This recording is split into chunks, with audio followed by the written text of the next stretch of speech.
This is the Five for Fighting podcast.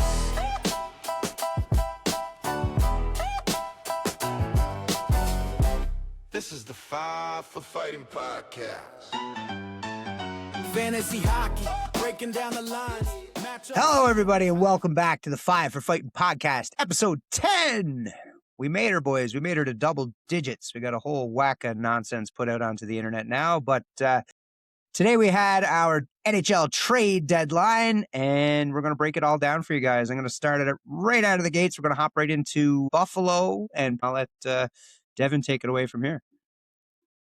Yeah, Parayko with the biggest FU of the day, but it doesn't even phase Buffalo because look what they've done. They went from last in the league, and now they're a wagon fighting for top of the Atlantic. It's Go Sabres, unreal. go.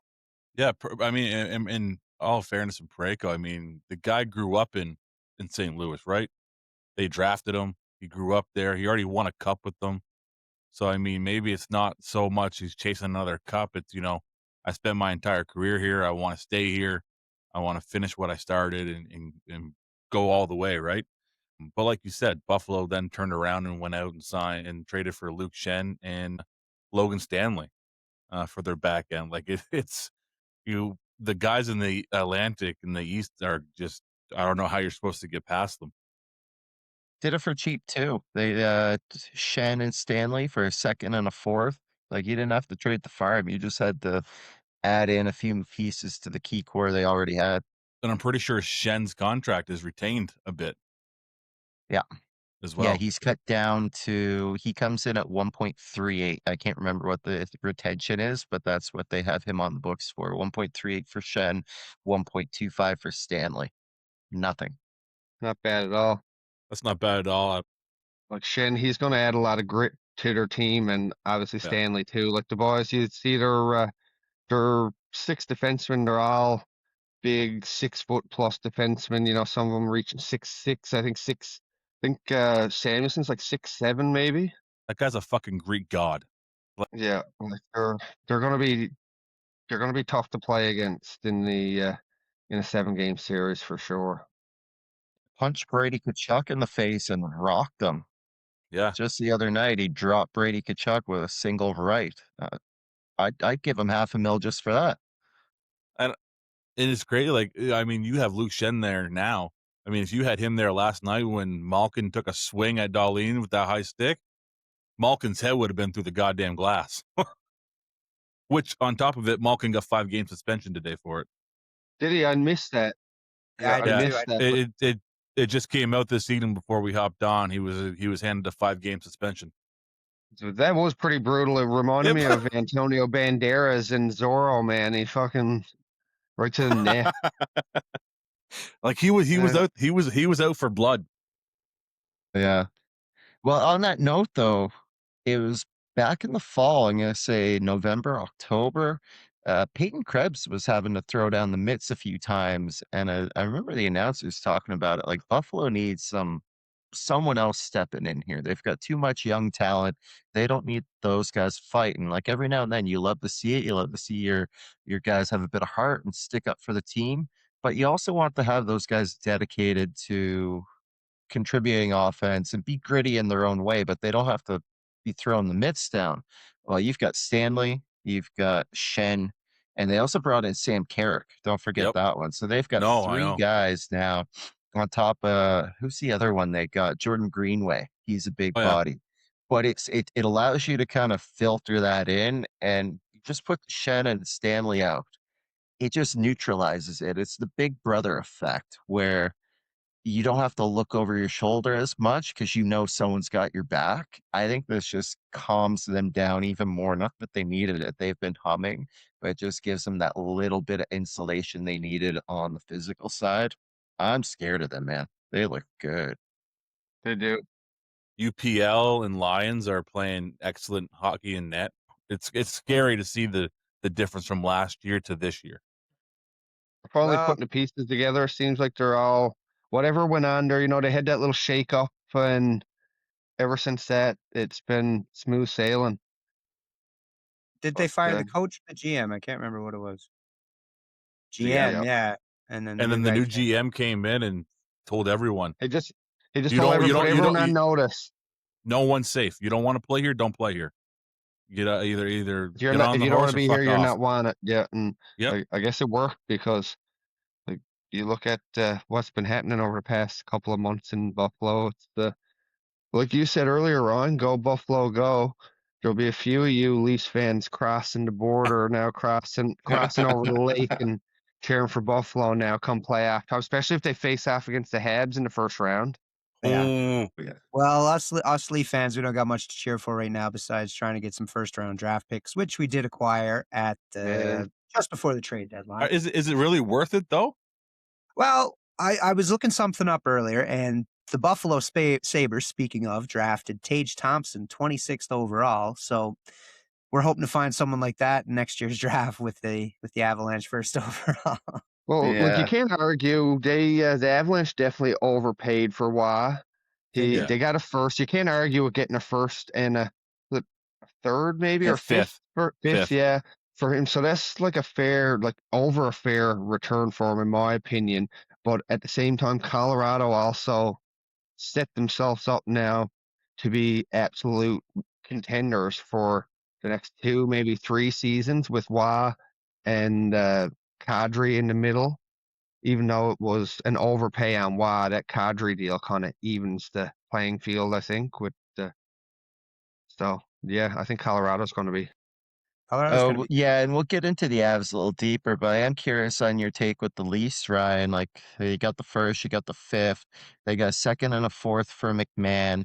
They get a potential second if LA makes the playoffs for Lawton.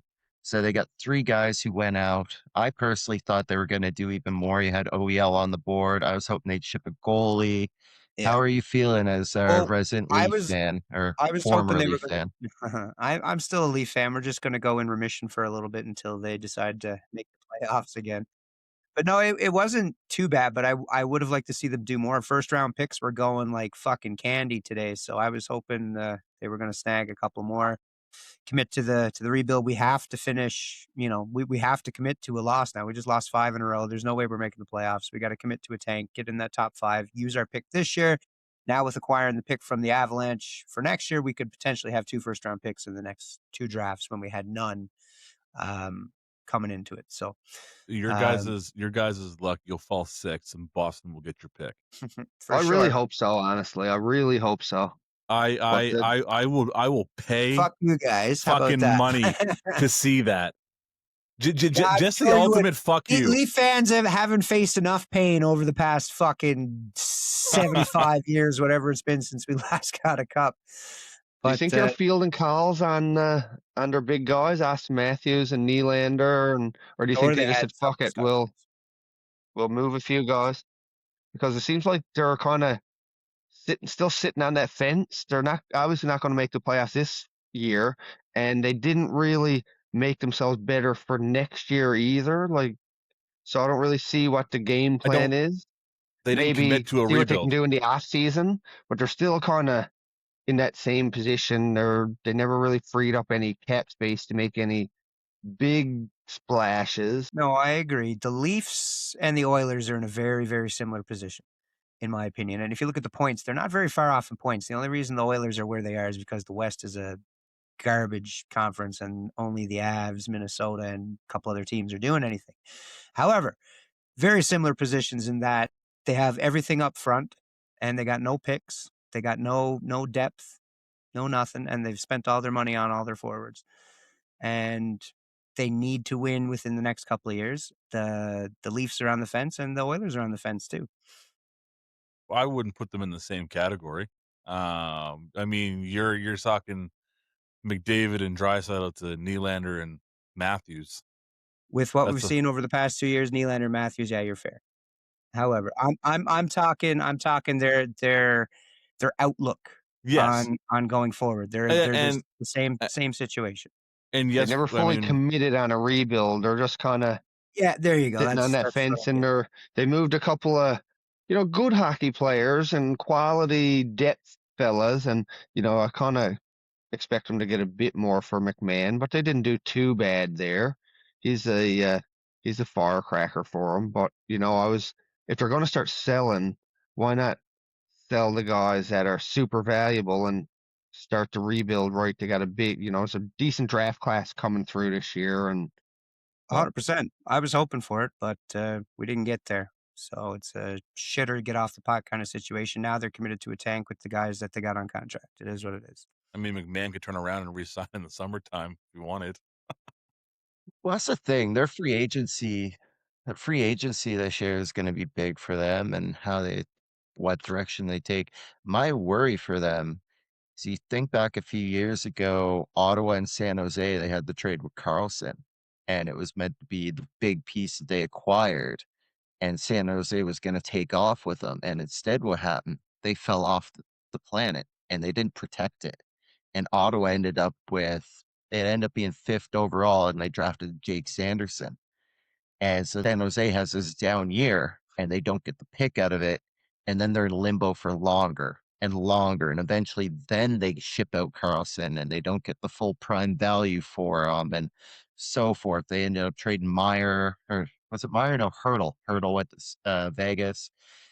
That's kind of my worry with the Leafs right now. I don't want them to sit in limbo, but they've kind of set themselves up for that. They've got two star players who could potentially carry them to keep them from falling to the basement. And at the same time, you don't even want them to fall to the basement because they've traded away two picks that could potentially allow them to recoup. So it's honestly a scary time. I'm happy with what they did today, but it's going to be even more crucial come draft time, July 1st, what Tree Living does and what bigger moves he makes, because he either has to commit to no rebuild and they're still going for it and try to make it do to get through the next couple of years without those first, or they've got to just say, fuck it, tear it to the screws and deal with the fact that someone else is gonna win the lottery off them, Boston and Philly in this case, and then they pick it up back after with a young core that they gather from trading off, say, Matthews and Nylander. But scary times, man. I don't blame you for cheering for Buffalo. I think you're going to see the two biggest teams in the offseason make the biggest moves will be Edmonton and Toronto. With the cap going up, McDavid signed his team-friendly deal. They have room to work with coming into the next year. I do think Edmonton they'll be doing a lot more than they did at the deadline. I think they will address. Now we'll head into the Oilers side of the deadline, and I mean Dickinson and Dak are Doc. Is it Dak? That's how you say it there, Billard. Doc. Doc. Yeah, hometown boy from Edmonton. He does add the grit. I don't know if we'll see a lot of him right now. Maybe the first couple games since he's been traded. We'll see him, and I don't know if he's playing tonight or not. I didn't check the lineup, but no, Dickens is also, we needed a third line center, like a strong third line center. We went out. That's what he is. He also adds the grit, the What's his name PK. again? Dickens. Is it Dickinson? Isn't it? Dickinson. What is it? Dickinson? Dickinson. Yeah, Dickinson. Yeah. And Yeah. I see stat on him. I'll say it a few more times. Yeah, he's really he's ranked really high amongst defensive centers and plays the He defensive is. side of the puck really well. Yeah. And that's what Yeah. we need. We don't have a lot of that in Edmonton right now. And I think he'll bring that. He'll play a lot of PK minutes. And along with that is also Connor Murphy, who also is a PK warrior. He's I wouldn't say one of the best, but he's up there when it comes to defensive defensemen. He's a right-hand shot, which is what we needed. So I think what we needed was gotten at this deadline. Do I still think, we need a goalie down the road? I do. I think we need a backup or a strong starter for Jarry to be a backup or to ship Ingram out. You need a complete goalie overhaul. Absolutely. And you've already had a complete goalie overhaul. I don't know. And that went exactly opposite as how they planned. Yeah. I picture just taking the mask off Tristan Jarry, and there's what's his name that they traded? It's like Skinner. Scooby Doo. Yeah, Yeah. exactly. No, I don't know. It's tough. I mean, I'm riding them out, and I'm hoping that we continue to go on the right path. Like you said, the Pacific is a joke when it comes to teams in there. I think the only team with the winning record is Anaheim, and they're fighting for second place. Or fighting for They're, first right now well, they currently just scored, actually, just as you said that, it's 3-2 here. against 3-2 here to play Montreal.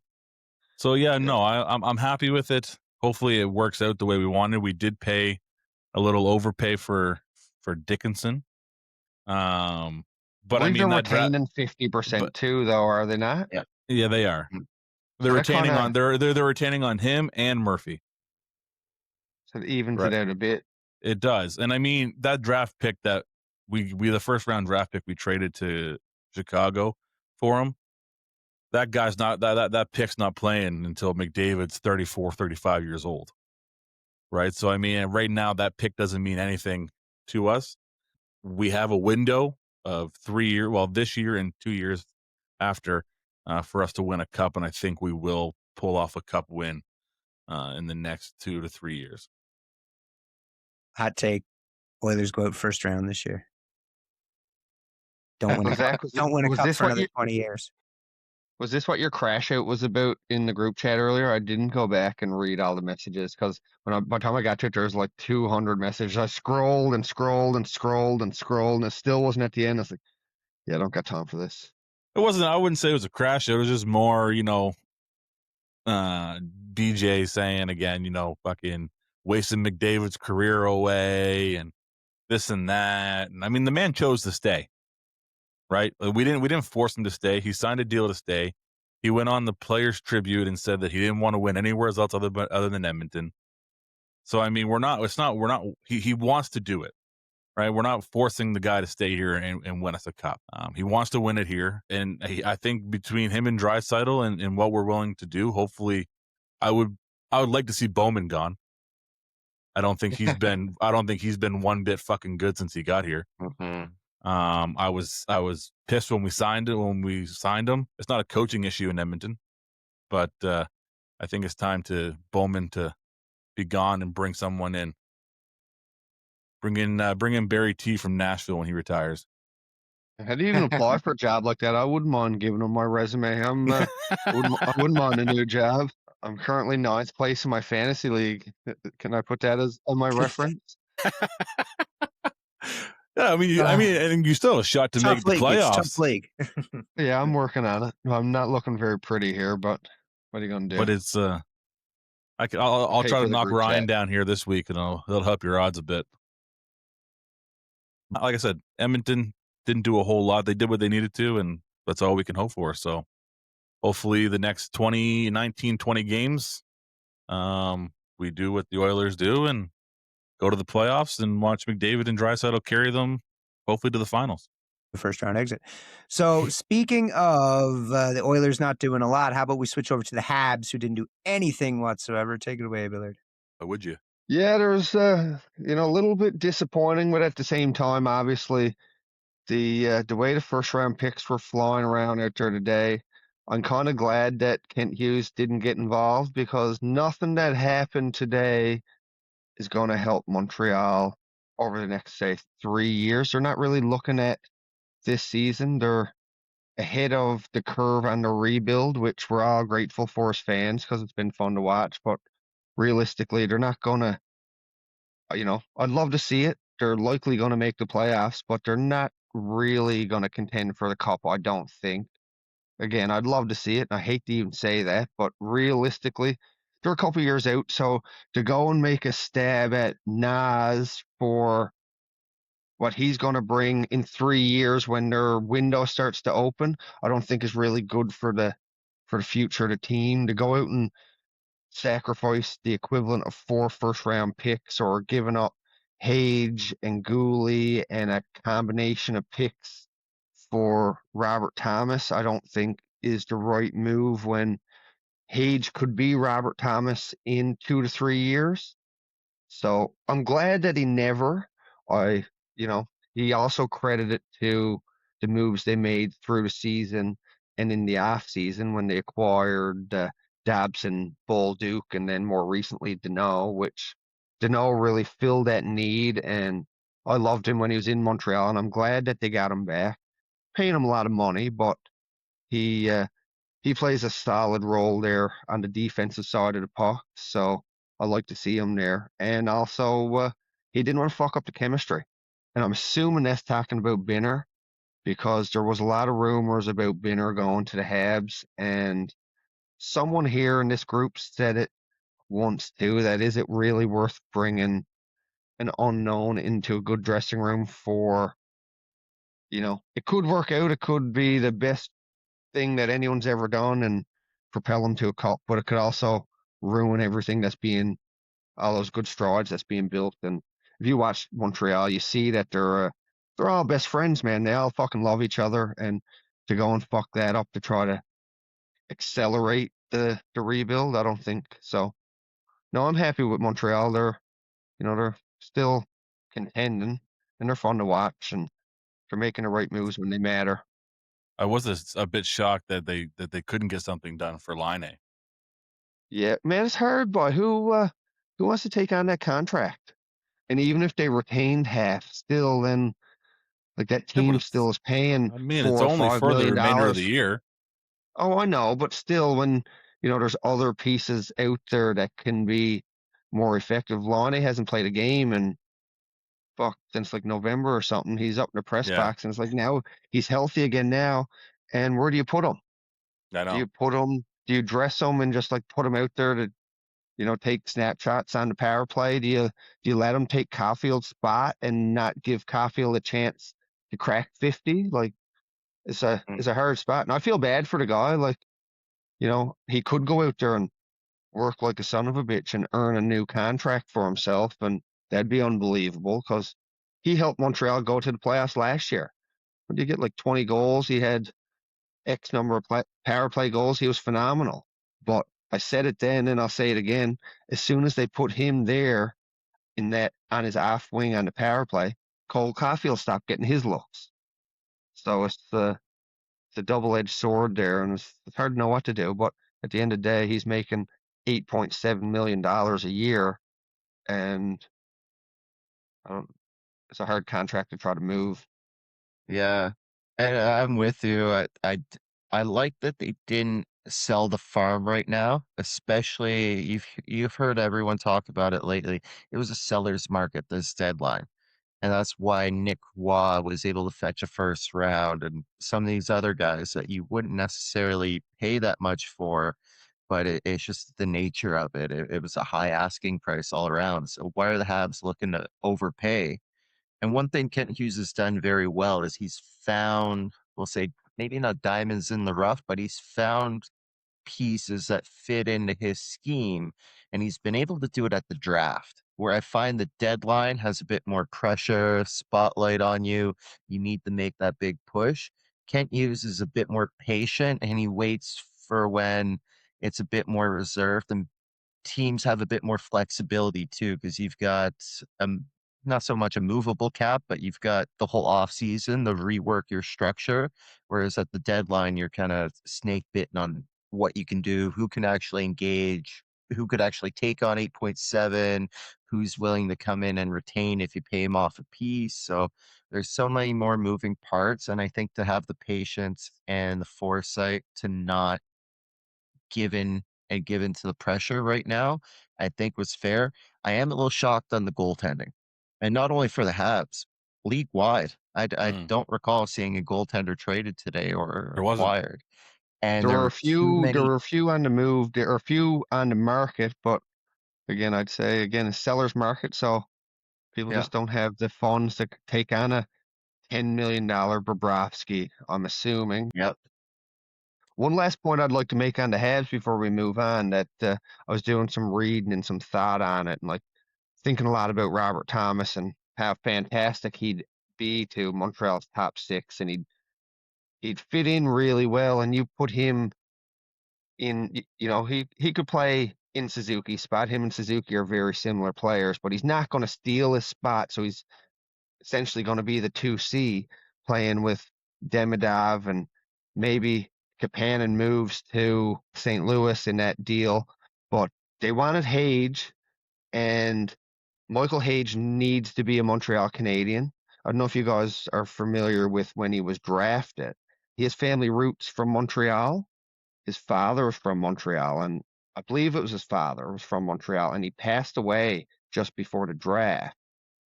And when he was drafted, when Montreal got up to draft, he's there holding his mom's hand, and they're saying, I hope I'm drafted to Montreal. And he was, and they started to cry. And now he's a Montreal Canadian. And one of Montreal's biggest problems over the years was getting people who wanted to be in that city and play for that city. And they kind of have that now. So to move a fellow like Thomas, not say he didn't or wouldn't play for Montreal, but you don't have that same connection to the city. So if you get a guy who has all the skill in the world, might be a couple of years out of being that 80 to 100 point player, but he has all the potential to be there. I think you need to stick with that guy. If there were other options there to get Robert Thomas, I'm sure they would have done it, but I'm glad that they never gave up too much to acquire him because, again, I said it in our group chat. Caden Gould is the defensive life force of that team, and you take him out of the equation. Montreal makes a lot of defensive mistakes, but he is the backbone of their defensive side of the puck. So I don't think moving those two young guys was, or not moving those two young guys was the right move here today for sure. No, I like that, especially it's a good time. No need to get ahead of themselves. And I think you're right. Be patient, wait it out, and pick your spot. And you can make that move down the road. But definitely it was nice to see that they didn't sell out young prospects like that. I didn't know that backstory either. Quite like them even more for that now. So yeah, it's again would have liked to see a little bit of something where they're in the playoff hunt, Yeah. but I'm not butthurt that the Habs didn't do anything. Whereas I was saying it earlier about a shout with a buddy of mine. So shout out Roy Bennett, my local Halifax insider for the Carolina Hurricanes. Well, my God, what a pathetic display that was. And they've got a good team, but they're third in the league right now. They didn't make a move. I think they acquired Nick Delorier. Yeah, they did. And I remember writing on Twitter, I said the irony that they acquire some meat in Nick Delorier the year they don't have to go through the Panthers. But I mean, look around the league. The Lightning added up. They got Corey Perry and I think another small piece. They did a few throughout the year too. I mean, You've that got, just you solidifies know, Tampa not making the win in the cup. well, I that mean, was they're my getting that a comment on couple of times. Frieges. Yeah. As soon as it broke, I wrote on Friege's Twitter. I said, sign the Lightning up for a Stanley Cup final loss. But right, they made a move. We've got Dallas made a bunch of moves. Minnesota. I could go on for days about Billy G, and we'll get into my abs a bit later. But Carolina, they're in third place. They've got guys in their prime right now, like Aho, Svechnikov starting to play better. Ehlers is a new free agent. They got a really good decor, and they've got Bussy, who's been lights out. Why they didn't go add those depth pieces at the deadline? For me, I'm scratching my head. I think they're just timid from last year where they put it all in for Miko and it blew up in their face. But Montreal is the opposite of that, where Carolina is in their win now moments and they've been teetering around in the playoffs for a while. Montreal's still on that upswing, and I think you hit it on the head. They did the right move to wait it out till a better time. I'm surprised that Carolina didn't make any moves that I thought they were going to make. And one of them was Ellis Pettersson from Vancouver. He's been Mm. on their radar for the better part of 2 or 3 years. And every year they talk and talk and talk, but nothing gets done. And that kid needs out of Vancouver. The weight that is on him right now to perform in Vancouver is too much for him to handle. Which I mean, maybe that's on him because Vancouver isn't really a market source, say, as in, the Leafs or the Habs or the Oilers or the Rangers, but he needs out, and I was surprised that he didn't get moved this him and Dougie Hamilton. I was surprised didn't get moved out this today. New Jersey's another one, man, that kind of you didn't really know what to expect from them. They're Yep. where are they to? They're not bottom of the Atlantic, but they're definitely bottom 5 of the Atlantic now, and they didn't really do anything substantial buying No, or selling. You know, nope. projected Stanley Cup champ over the last couple of seasons, or not champ, but contender, and now they're sitting in the bottom of the league with the bottom of the East with the Leafs sitting on the fence. Yeah. Well, even weirder with the Devils.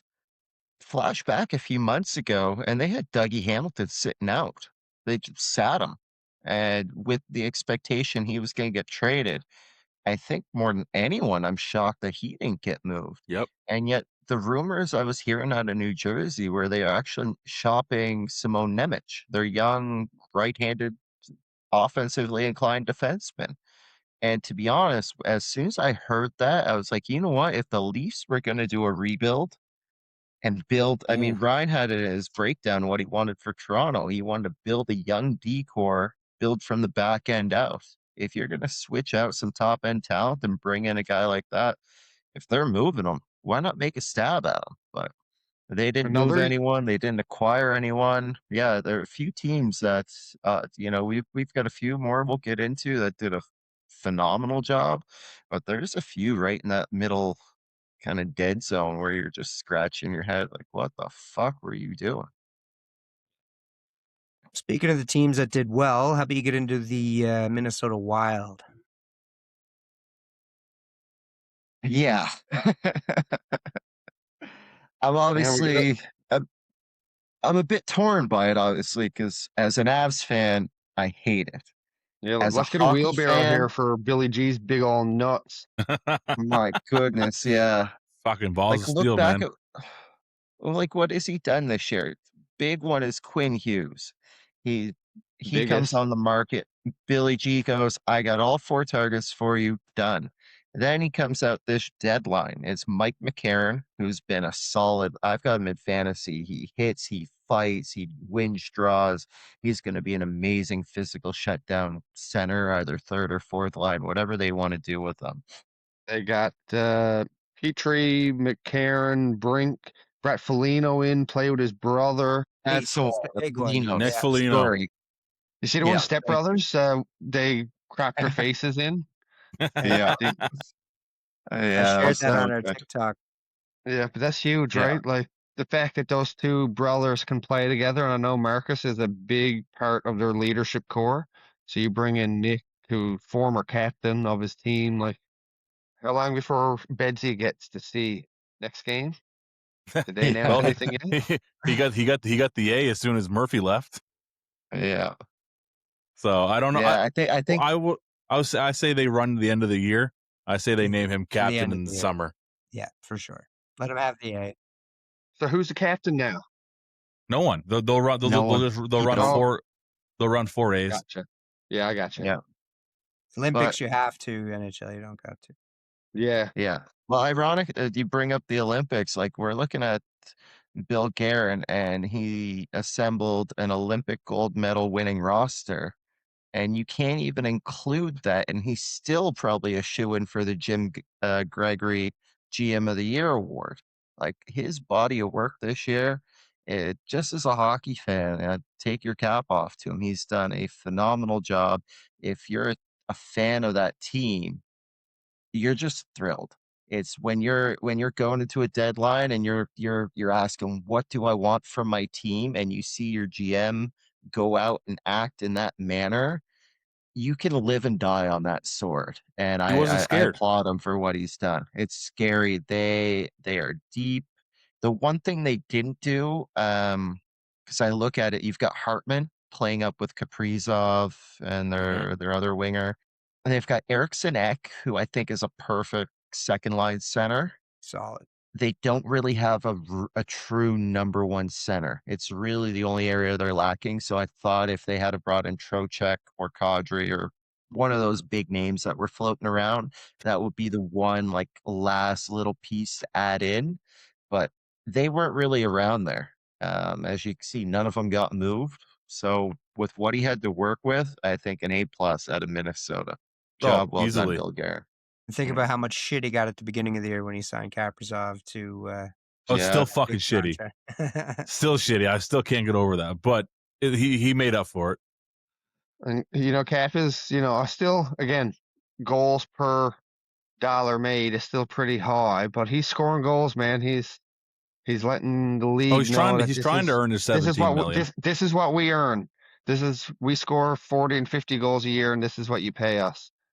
Now, I'm glad that Montreal's 40 and 50 goal score potentially is making Locked up. less than $10 million less than that, but it's I think the day will it's good come. for the league in a sense if they're capable of paying him and like winning the cup this year. Mhm. It'll Yeah. No, for sure. you look at those contracts start flying. What's Matthews going to get next time? Hey, Paul, minute 20. 37. See if he's listening. He's gonna get all 20% of the salary cap. Yeah, we glossed over it. The other guy too. They brought in Bobby Brink.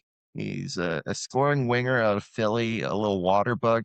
Thing I didn't know about him, Minnesota native. Oh, So he's doing those kind of angles, right? And that's where I applaud him too, of seeing the full picture. You bring in Foligno, so you've got the brotherly connection. You bring in Bobby Brink, you've got the Minnesota connection. Like it's more than just bringing in guys. It's really getting the full assessment of who's going to fit in our locker room and thrive. And yeah, what a And like I job said, well done. Jeff Petrie there, just like an OG veteran defenseman who's oh yeah. very well known to be a likable guy in the dressing room and a leader on the ice. Getting him for a 7th-round draft pick to come in as a veteran who's been there before.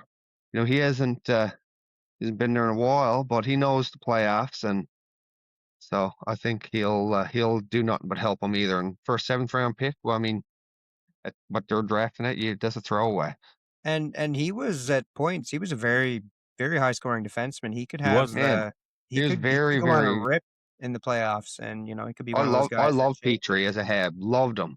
Mm. He played both sides of the puck well, and he was clutch for us. But they done well moving on from us. Sad when he left, but like He to did see well in him Edmonton get as his well. chance. He did. He Who does. He does. Edmonton Huh? Edmonton traded him for what, a 2nd-round pick though? Yes. Yeah, something like that. Yeah. Just wanted to remind Zach of that. That's all. That's fine. That's fine. Fine, it's fine. Yeah, It's Zadorov fucking. went for a 2nd-round pick in our draft too. Hey. Yeah, well, fantasy and real life is very different. Thank you very much. That's why they call Oh, it fantasy. I'm not gonna lie though. You were to move into your Avs. You were pretty sour when the Nick Wall trade was done before Kadri signed. Before Kadri made it. I was more sour that the asset I thought we had to acquire Kadri was traded away, but then the Avs said, "Fuck it, let's trade all our 1st-round picks. We don't need them." And fair So enough. You got McKinnon, if McCarr in their window. Run with it. if the Avs traded for Kadri, but they didn't retain, would you still be as happy if they were paying that full Uh, 7 mil for him? Yes, because it's only 3 years, and I think we've got a few pieces that we can still expend. Like we've got Ross Colton, who's 4 million on the books. We can get rid of him if we need.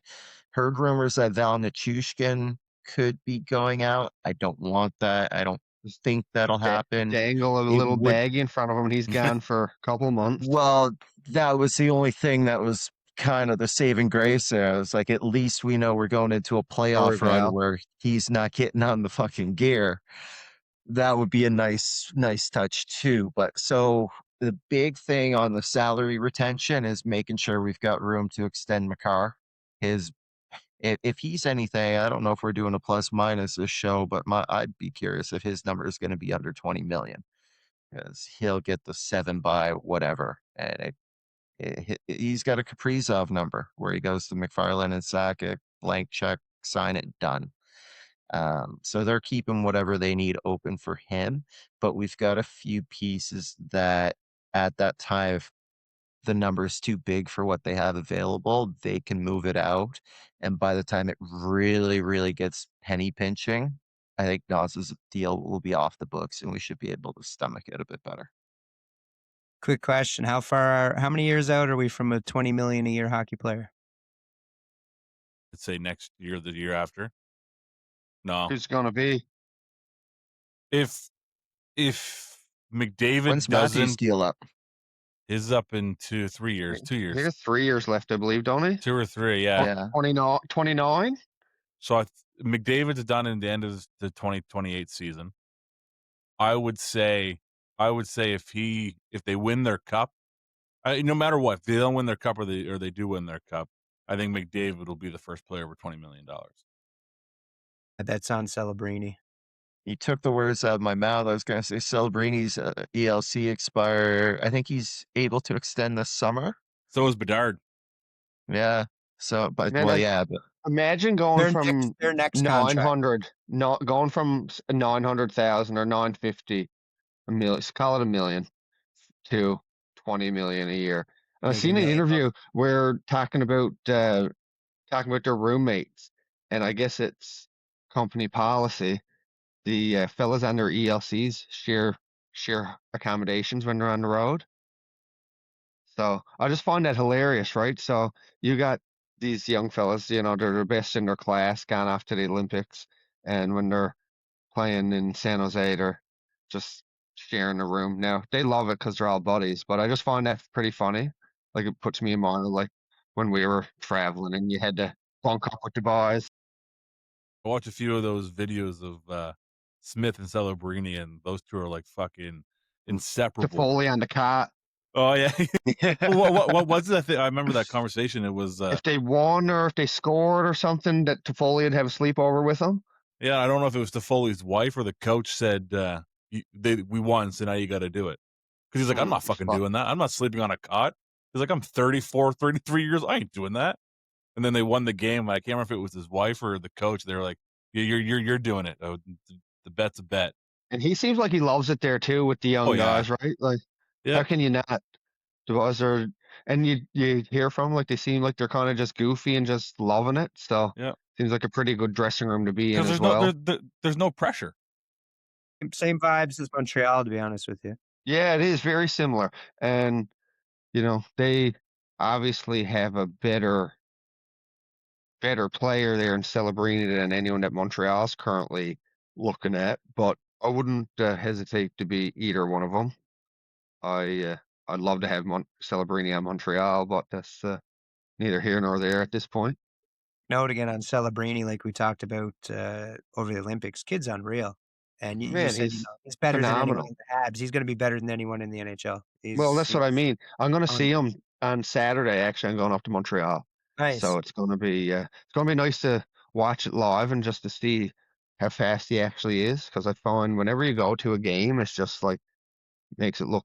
Well, you guys know you see McDavid live scattered time. Yeah. I've never done that, but watching those guys in the flesh, it just shows how good they actually really are.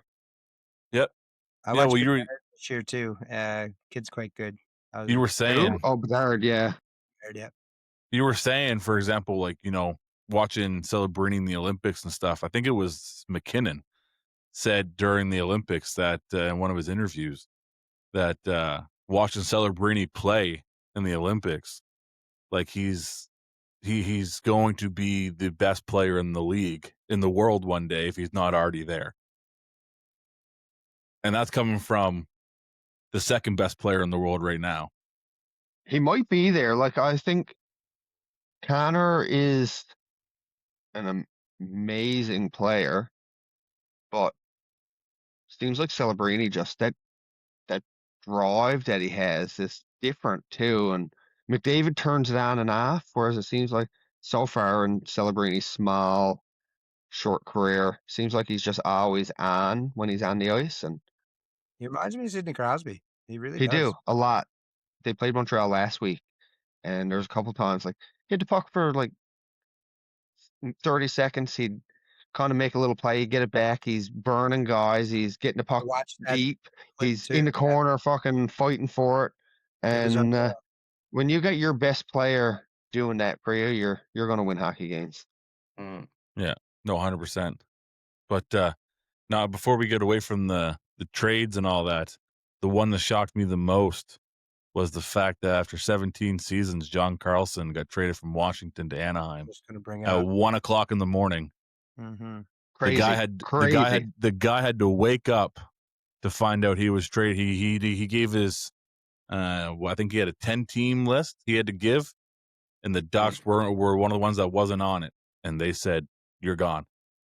And to me, No consult, no nothing. to me, that is just like when you have a player like he's their all-time leader in defense by miles, and you trade him just like that for a first-round draft pick and I think a third-round draft pick. So I mean, when you look at the first-round draft picks that were handed out, Waugh, Dickinson, and all that, and then you see that Anaheim gave up a first-round draft pick and got a fucking future Hall of Famer defenseman. You're like, well, son of a bitch. Why weren't we knocking on Washington's door saying, hey, what do you want for Carlson? But I mean, at the end, like I said, I mean, I watched videos of Tom Wilson today. He was devastated. Ovi said it was the saddest day in his career personally. Yeah. It's Ovi seemed like he was ratted. He was. And don't get me wrong, and I think I watched the clip and it was, do you think Ovi knew? And I think he did to a point. I just don't think he knew who and when, because I don't think you're going to go out there and do your captain like that after he's been Ovi's 21 years in the league, I think. Crosby's 20. So yeah, so 21. And who knows? It's a fucking billion-dollar business. It's a billion-dollar business. They don't give a fuck. Like, Ovechkin's after making them so much money. And I'm sure they'll honor him. And if he don't want to trade, they won't trade him. I don't exactly know what his contracts are, but at the end of the day, I don't think they give too many fucks about John Carlson, obviously. Yeah, you ask the average fan who's John Carlson, they'd have no idea. You know what I think about when I think about John Carlson?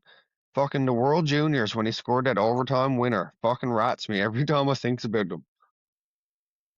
It took me a lot of years, more than I care to admit, before I actually realized that was him. I remember a defenseman jumping up in the rush and scoring a beauty on Canada, just being soul crushed.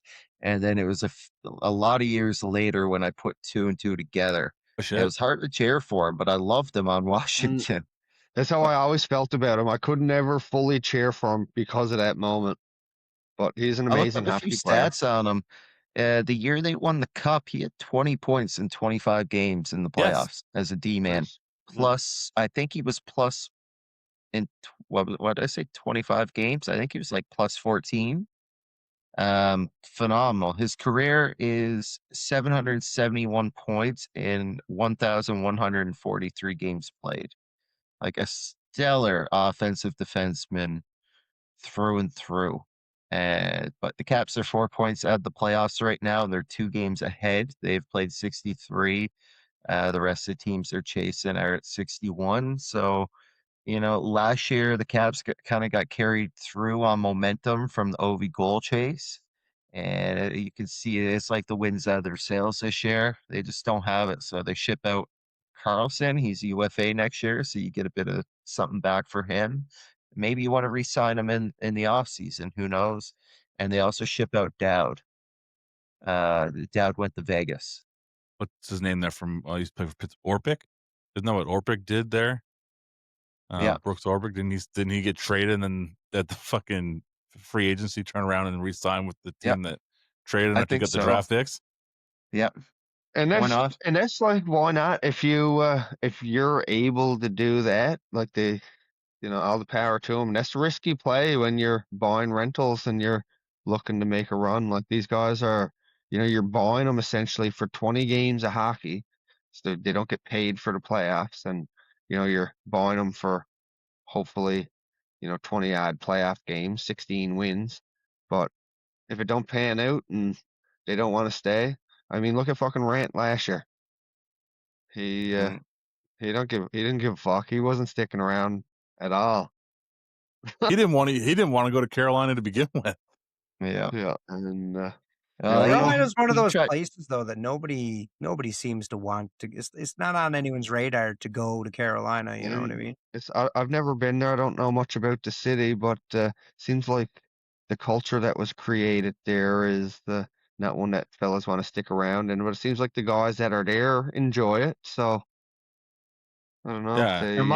all Bring- accounts, the team seems phenomenal. You've got a tight knit group. You got Rod the Bod, who I'm he's sure a he hard had top. ass. I'm sure he's a hard ass, but he's also showing up. And He I'll is. I'll take a hard ass coach who has my back any day over a softie who doesn't give a fuck. I Yep. So agree, and that's 100%. that's like how I feel about like I'll let the like I want a bit of a hard coach. I need someone to tell me to kind of get my ass in gear and fucking. But not everyone. and coming from someone who's been there, who knows what it takes. So all reports seem to show they've got a good thing going there, but I don't know, man. It just there is a little bit of a reputation. It's sad because if you look at Carolina for weather, they're Beautiful. unbelievable. It's Myrtle that Beach nice, and perfect yeah, climate all year round, activities. I've met on a few of my travel, I've ran into people who've been from that area, talk about hiking and water activities. It's an easy one to overlook. It doesn't have your typical cachet, but it really is a good area. I've been there myself. I liked it quite a bit, but it just doesn't have that usual appeal. And yeah, I don't know what it is, but a lot of guys seem to not want to do the Carolina thing. By all accounts, it's a pretty small market. Like hockey's not really on the radar. They won a cup, but I don't think that feel those fellas are free to walk down the streets of Raleigh without getting Oh, harassed. for sure. Speaking of, defensemen and John Carlson, then like looking at a defenseman that brings your team together, Schaefer and fucking Islanders, man. God damn. It's like he's putting that team at 18 years old on his back and making it a franchise that people want to go to and be part of. He's And already I'm better than McCarr. I said it. He's already better than McCarr. so that makes him better than Lane Hudson. I said he's better than McCarr. I'll cheer for number 48. That's a big take. Holy. it's not an insane take It's though. not though. It's not. You know what? And this is where I'll give credit on it. He's not better than McCarr currently, and fair play is not. But at where McCarr was at 18 versus where Hudson is now, so it's more give it time, obviously, see how he keeps developing. There's sophomore jinxes and stuff. I'm not hoping for any of that.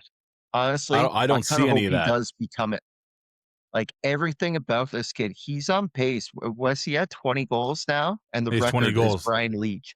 Brian Leach was 20, maybe 21 when he set that record. He dipped his toes in the water a bit. He had a little bit of NHL experience. This kid just got drafted, and he's got a late birthday. He was like very close to being in this year's draft, Yes. and yet he's an 18-year-old defenseman. Kale played, he did the AJHL, Alberta Junior League, and then he did 2 years of college. He stuck around for the 2 years of it, won the Hobie Baker, and then went right into the playoffs and dominated. This kid said, fuck it, I don't need those 2 years. I'm ready to go now. And he Yeah, came in. There's a few and then things that went his way that yep. Matthew Darsh came in instead of Lou, and they had Patrick Waugh, who's an offensive minded coach who could look at an 18-year-old kid and say, you know what, fuck it, give him the reins. He's taken them and earned them. The verdict's still out on that one, on who's going to be the better. But in a few years, we're going to know. And as of right now, where he is at as an 18-year-old, it might be unparalleled to any other defenseman in NHL history at where he's at the moment. If it 100%. continues, he's going on a historic run. And it's great because he's 18. He's a defenseman, 20 goals, but like he's also a hell of a defender. Yeah. Riley, his back check is one of the best in the game. He has speed, I wouldn't say as fast as, the McKinnons or the Celebrinis or the McDavid or the McCarrs, but he's right behind them. Like he can catch a guy going on a breakaway and he can catch him dead in his tracks. And I mean, like I said, he's putting the team on his back. Barzell's playing amazing hockey this year. You know, playing with them and stuff like it. It's great to see, and I can take your take on that. When, like you said, maybe not right now, but as 18 years old, it's unparalleled to what he can do. But he's carried that team so much that they were able to go out and acquire Luke Shen at this deadline. Like Braden, last year they had no business competing for anything. yeah, Was it And Luke yet Shen he's or Braden carried- Shen? Braden Shen. Braden Shen. Braden. Yeah, You said- Luke went to Buffalo. Yeah. Yeah. But the Islanders acquire Braden Shen, and perfect fit for them. They've got Yeah. Horvat 1C. They got Jean-Gabriel Pajot in 3rd C, and Casey Who just signed an Cizikas in extension. 4. Yep, 3-year extension, just under $4 million. Great signing deal. for him. Great He's deal. awesome. I got him in fantasy too. Shorthanded points, face-offs, blocks, hits, all of it. And then you bring in Shen now for that 2C, and an interesting, like, kind of ironic little tie-in. The first-round pick that they traded to St. Louis to acquire him was the same one they acquired in the Brock Nelson trade last year, and along with Callum Ritchie. And Callum Ritchie is their guy playing 2C right now. So they basically took that guy, young prospect, and upgraded him a little bit with Braden Shen now playing together. But it just gives them a bit of depth. I'm very impressed by the Islanders this year, and it is 1,000% on the back of Matthew Schaefer. Yeah, and I'm happy that the Islanders got Schaefer too, because in that potential of Schaefer, it allowed Matthew Darche to trade Dobson to Montreal, who's also having a phenomenal year. And Schaefer is he's in a class of his, not in class of his own, but he's in the elite class of defender right now at an 18-year-old. And New York's fun to watch too. I'm after watching a few New York games to catch Schaefer, and they got a good hard skating team there. They moved out Jonathan Drouin. He's after jumping around the NHL a bit too. He can't seem to find a home. Hopefully it works out for him there. He wanted But, to play in Montreal, but Yeah, well, he had his chance, and you know we all tried to cheer for him. He was hard to cheer for. Yeah, and I don't know. Everyone was. He didn't really live up to his potential, did he? What was he, a third overall in Tampa Bay? Yeah. And then Yeah. they traded him. Montreal traded him for Sergachev, who, you know, imagine if the Habs had Sergachev in that fucking defensive line up here now. Yeah, now he's now Sergachev's going to partner up with Mackenzie Weegar. Yeah, that's a good 1-2 combo as well. That is. Yeah. Great move for Utah there. Yeah. No, it's What was that? a lot of 3 second round picks. 3 second-round picks. A lot of prospects. defensemen went in this draft or in this trade deadline. A Yeah. lot of D-men went. And even before that, you had like Rasmus Anderson and Zach Whitecloud got traded, and Brett Yep. Kulak got traded, and the defense come at a premium, and it's, you know, centers and right shot defensemen. So speaking of defensemen, earlier today, Zach was saying something about one of his guys on his team being better than a certain guy on Devin's team. I did not say better. No, I he did was not- talking about the winger, wasn't he? Yes, the Edmonton winger? That's right. Yeah, his winger who's going for the Norris Trophy. No, please expand. I'm only going to expand because everyone keeps saying, you know, he's only a secondary point guy. He's only a secondary point guy. He only has 2 more secondary assists than Makar and 1 more than Hudson on secondary assists and points. He has more primary assists than he does secondary. Where's the giveaway stats, though? His giveaway, don't get me wrong, I didn't say he's perfect. I didn't say anything like that. He didn't research those stats. No, I did. His giveaways was 81 this year. Makar's was, I think, 61 or 62. Hudson's was, I think Hudson had the best one. I think his was only 52 or 53. He don't get enough credit for his defensive capabilities, man. He's really good on the puck. But all 3 of them have the exact same amount of takeaways. One stat that I would like to know is, of those 81 giveaways, how many led to a goal? Fair enough. How But many of them were like Some of those a are juicy marginal? giveaways. Yeah. Yeah, They are. versus the They are, but push what I'm bomb saying right up is- the middle. But what I'm saying is How many the of those are guys. from stepping out behind the net and just feeding it right to the slot? But what I'm saying is, he deserves the respect as a defender. He's leading the league in defensemen in points. He has 18 goals, 2 behind Makar or 2 behind Schaefer, 1 behind Makar. I think Makar is 19, and he has 53 assists this year. He has 71 points. I think Werninski's right behind him. I think he's still 67 or 68 points away. Can you say that name again for us, Fuck please? yourselves.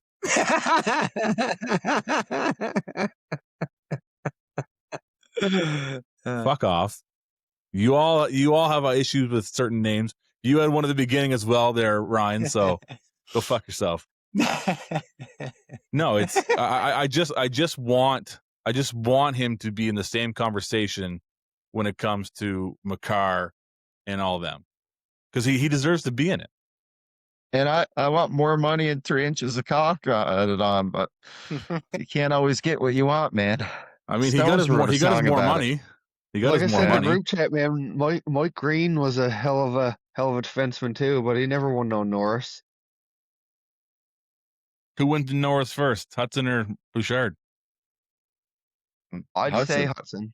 I don't. Absolutely. You're not watching enough of his hockey. I don't You say don't Bouchard watch- ever wins it. But Huh? I don't know, man. As long as I don't Cale say Makar is Bouchard there, ever wins it. I don't think so either. But we've talked about it before. As long as Cale Makar is there, it's hard to take it from him. And I think if anyone's going to do it this year, it's going to be Werenski. Great, and I see Schaefer win it before either Hudson or Yeah, that's Bouchard. fair. And the problem is, you're not gonna. Bouchard's never really gonna gain the respect of being that top guy until the Oilers solidify their defensive stuff. Like, look at the Avs.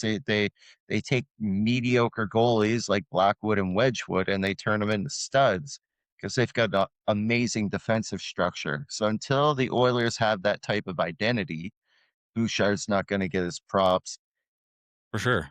I mean, it's the same thing. It's the same thing talking about Kucherov winning the Hart. The poor bastard will never fucking win it for one because they won't give it to him. After the All-Star game. Even though the man deserves it, like he's in. And he probably deserves it this year again. Like he's fucking. Goddamn right he like does. 50 points in like 20 games or something ridiculous. Like he has 58 points in 25 games. Don't even make sense.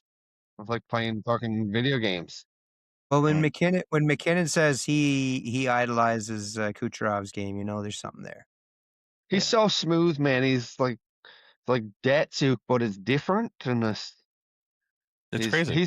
He's probably like the best playmaker in the league. I'd say he's Mm-hmm. the way he moves the puck is unreal. He makes it look so easy. Yeah, he creates space and opens people up, and his is more about deception of making you think you got him or making you think you've covered that off, and he finds that seam, or he'll just rip a clapper out of nowhere. Like it's you can't really predict him. Datsuk, on the other hand, he got off on making you look stupid. Well, yeah. Like his Datsuki and Deeks, man, he is one of one. That dude was a magician with the puck. He and basically it was invented the toe drag.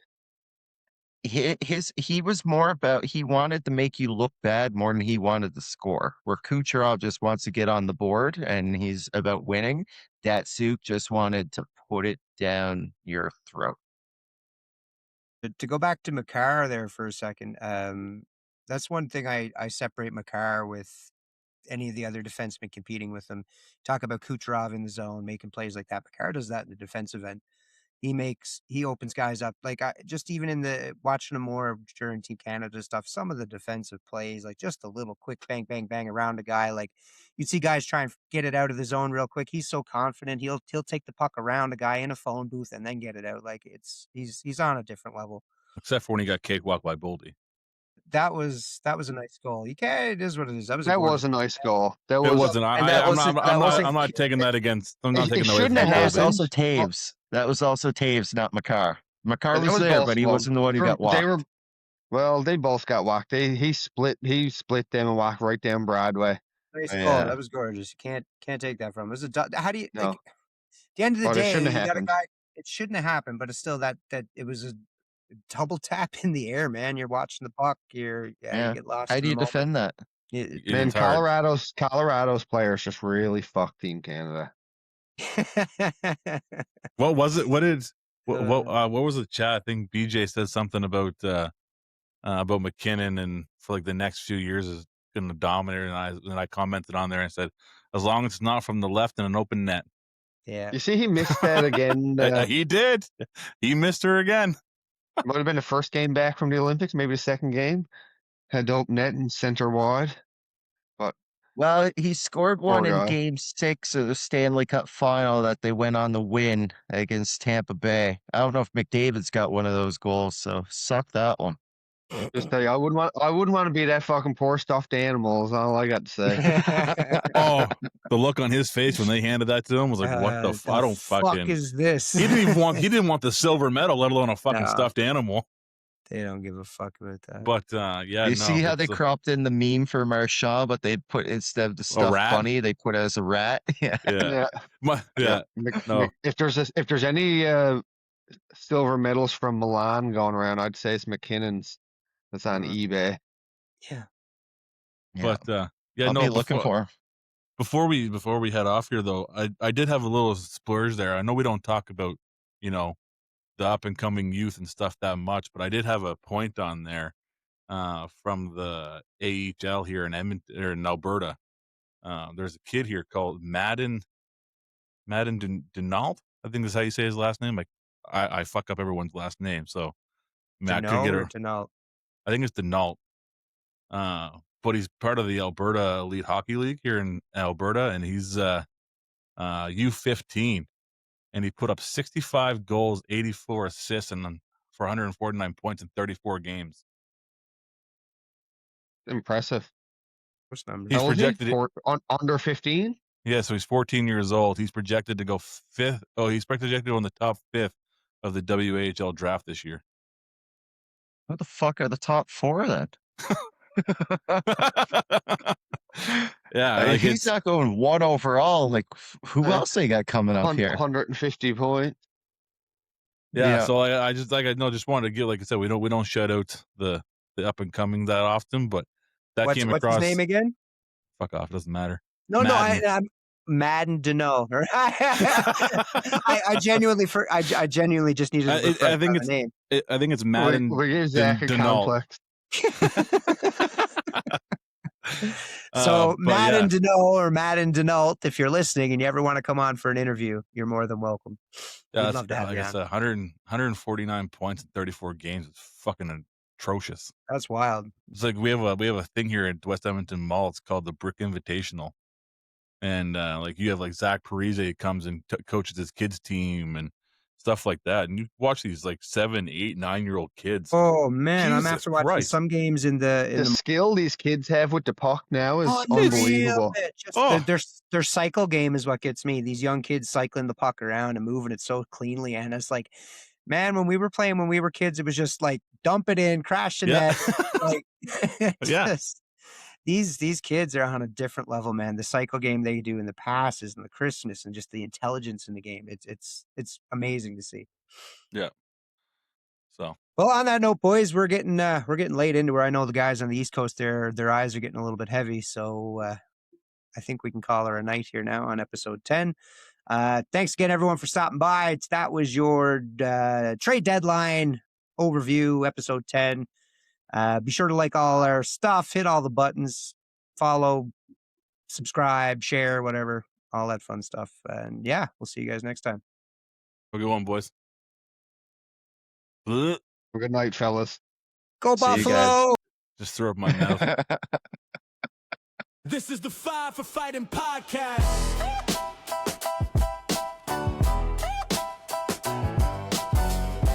This is the Five for Fighting podcast. Fantasy hockey, breaking down the lines. Matchups, injuries, hot takes, and trades. No clickbait noise, no overplayed clips. If there's an edge to find, we already checked. Parlays, we got them for days.